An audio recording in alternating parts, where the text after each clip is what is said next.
શું નામ આપનું? મારું નામ કિરણ કંસારા છે. કિરણભાઈ, શું લાગે છે 4 જૂનના કોની સરકાર પર? ચોથી જૂનની જે સરકાર બનવા માંગે છે તે મોદી સાહેબનો વ્યૂ એવો છે કે ભાઈ 400 પાર, પણ મને એવું નથી લાગતું કે 400 પાર આ વખતે થઈ શકે. કારણ કે મોદી સાહેબે બેકારી અને જે આંકડા આપ્યા છે 2 કરોડ નોકરી એ આપી શક્યા નથી. એટલે લોકો યુવા વર્ગ ઘણો બધો નારાજ છે. યુપીમાં જુઓ તો યુપીમાં બી યુવા વર્ગ ઘણો નારાજ છે.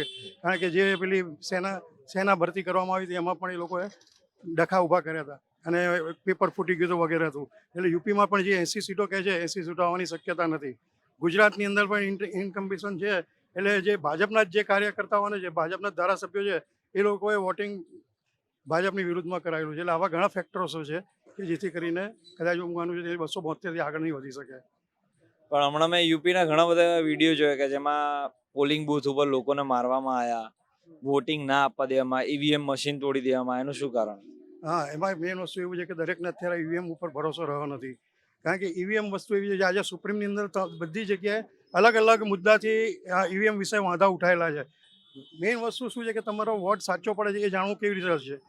અત્યારે જે સુપ્રીમનો ઓર્ડર છે એ પ્રમાણે ફક્ત જો પોલિંગ બૂથ ઉપર જે આપણે વોટિંગ માટેનો વાંધો ઉઠાવવામાં આવે તો ફક્ત જે વીવીપેટ છે એ 2 કે 3 જ વીવીપેટની ગણતરી કરવામાં આવે જે એની સામે. તો એ કમ્પેરિઝન શક્ય નથી. વાત એવી છે કે દરેકે દરેક ઈવીએમ અને આપણે વીવીપેટ બધા ગણવામાં આવે તો જ વાંધો લોકોને સચ્ચાઈ ખબર પડે કે ભાઈ આ વસ્તુ થઈ રહી છે. અમે લોકોએ પોતે જ રાહુલ ગાંધીથી માંડીને દરેક વિરોધ પક્ષના નેતા પાસે અમે મશીન લઈને ગયેલા છે અને આ વસ્તુ સાબિત કરી છે કે ઈવીએમમાં ગડબડ થાય છે. હું પોતે જ છું, ઈવીએમનો કન્વીનર છું. હા. અને તમે ઈવીએમ નું કહો છો, પણ શું લાગે છે કે આ ઈવીએમ ની અસર સરકાર ઉપર બહુ મોટી પડશે કે? જો આમાં એવું છે કે બધાને જો ખબર છે કે 400 પારની જે વાત કરે છે એ શક્યતા નથી. લોકોનો જુવાળ તો અત્યારે આમ જોવા જઈએ તો ઘણો જ વિરોધમાં છે. પહેલાં એવું કહેવાય મોદી લહેર તો છે નહીં, એ બી જતું રહ્યું.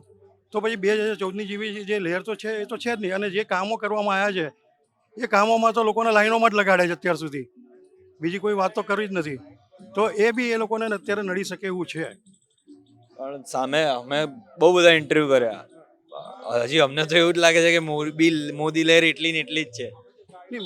જો તમે એ વસ્તુ કે મોદી લહેરની જે વાતો છે ને મીડિયાવાળા કરે છે. અમે લોકોએ તો મીડિયા જે ચેનલો છે ને એ જોવાનું બંધ કરી દીધું છે. તમે જો ચેનલ જોશો તો એ લોકો જે બતાવે છે તમે જુઓ છો ને. હું તો મારી ખુદની વાત કરું. નહીં, હું કોઈ બી ચેનલની વાત કરું છું. હું 15 વર્ષથી પ્રવક્તા છું. પ્રવક્તા તરીકે હું ગુજરાતની અંદર કામ કરી રહ્યો છું. દરેક ચેનલો જોવાનું મેં બંધ કરી દીધું છે. એટલે મને ખબર છે કે જે સરકાર જોવા માગે છે અથવા દેખાડવા માગે છે એ આજ સુધી મેં જે આપણે જે શું કહેવાય પેલી છોકરીની ઉપર બળાત્કાર થવાનું બધું થયું કોઈ બતાવ્યું ચેનલવાળાએ? મોદી ગયા ત્યાં આગળ? તો જો મહિલા સશક્તિકરણની જો વાતો કરવામાં આવે તો ક્યાંથી થાય? એવા ઘણા ફેક્ટર્સ છે. નલિયા કાંડ છે એ બધા તો આપણે ગુજરાતના કાંડ હતા જ, છતાં પણ એ તો દબાઈ દેવામાં આવ્યા. પણ હું એમ કહું, મારા પર્સનલ એક્સપિરિયન્સમાં મને એવું લાગે છે કે અમે અત્યાર સુધીમાં 200 થી ઉપર ઇન્ટરવ્યુ કર્યા, 200 બધા ભાજપ વાળા છે. ઘણીની એકાદો ઇન્ટરવ્યુ કહો. તમે ગુજરાતમાં કરશો તો સવાલ છે કે ભાઈ બધા ભાજપવાળા જ છે. ગુજરાતની અંદર એવી બી પબ્લિક છે કે જે નવી છે ને કોંગ્રેસમાં જોડાઈ રહી છે. બીજા પક્ષો અત્યારે જે તૂટી રહ્યા છે એ લોકો પણ અત્યારે કોંગ્રેસમાં જોડાઈ રહ્યા છે. આ જે ગઠબંધન જે કરવામાં આવ્યું છે તમે વસ્તુ સમજી શકો છો કે 40 લોકસભા ઇલેક્શનની અંદર 42% ભાજપને વોટ પડે છે અત્યાર સુધીની જે ગણતરી કરવામાં આવે.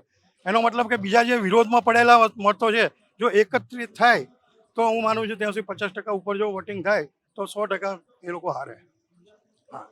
પણ ચાણક્ય નીતિમાં એવું કહે છે કે જ્યારે વિપક્ષ ભેગું થઈ જાય, બરાબર, ત્યારે તમારો રાજા પ્રમાણિક છે એવું સાબિત થાય. ના, એવું કંઈ જરૂરી નથી. વિપક્ષ તો મજબૂત જ હોવો જોઈએ.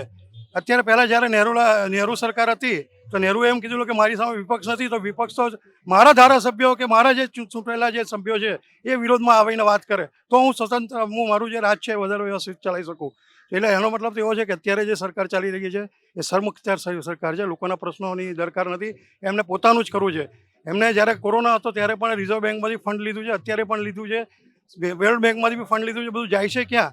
અને આમ બધાને જેલમાં પૂરી દે છે કે ભાઈ તે આ કર્યું તે કર્યું. એમના બી કંભાનો નીકળવાના જ છે. એ સરકાર જાય એની જ રાહ જોઈ રહ્યા છે અમે. પબ્લિક તો એવું કે છે એ જે પૈસા લે છે વર્લ્ડ બેંક પાસે, અત્યારે તમારી આગળ જ એક બેન ગયા, એમણે કીધું કે મને કોરોનામાં મારા હસબન્ડ ગુજરી ગયા, 50,000 મળ્યા. આવા ઘણા બધા લોકો છે. જો 50,000 જે મળ્યા ને એ જે સંખ્યા પણ બતાવવામાં આવી છે ને એનો જ ઘટસ્ફોટ મેં કર્યો છે. એ આ કોરોના સમયના જે ગુજરાતની અંદર જે આંકડા બતાવવામાં આવ્યા હતા એ તદ્દન ખોટા હતા. પરંતુ જે દિવસે અમે લોકોએ સર્ટિફિકેટો સિવિલમાંથી લાવીને મેં 7 ચેનલ ઉપર પ્રદર્શિત કર્યા હતા કે આ આંકડા કેવી રીતે ગોઠવવામાં આવે છે અને કેવી રીતે બહાર પાડવામાં આવે છે. પછી સરકારને એવું થયું કે ભાઈ આ આંકડા તો વધી ગયા છે, પણ જે લોકોની પાસે વીમા છે એ લોકોને તો મૃત્યુ તો દેખાડવું જ પડશે કે કોરોનાથી મૃત્યુ થયું છે. કારણ કે દાખલ થયો છે કોરોનાથી, તો કોરોનાથી મૃત્યુ થયું તો દેખાડવું પડશે, તો એનો વીમો પાકશે. એટલે સરકાર પાછી પલટી ખાધી. એટલે આવા તો ઘણા કિસ્સા છે. એટલે એવું નથી કે ભાઈ મોદી લહેર જ છે.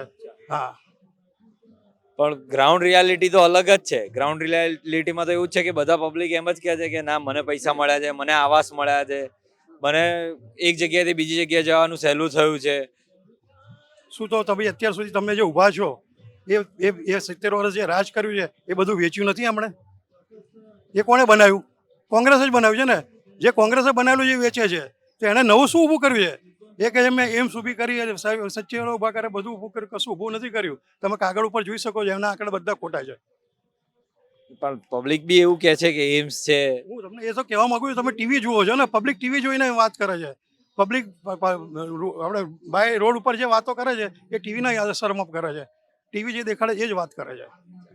તમારું ટૂંકમાં કેવું એમ છે કે આ સરકાર એટલી બધી બી સારી નથી. નથી સારી, ચોક્કસ છે.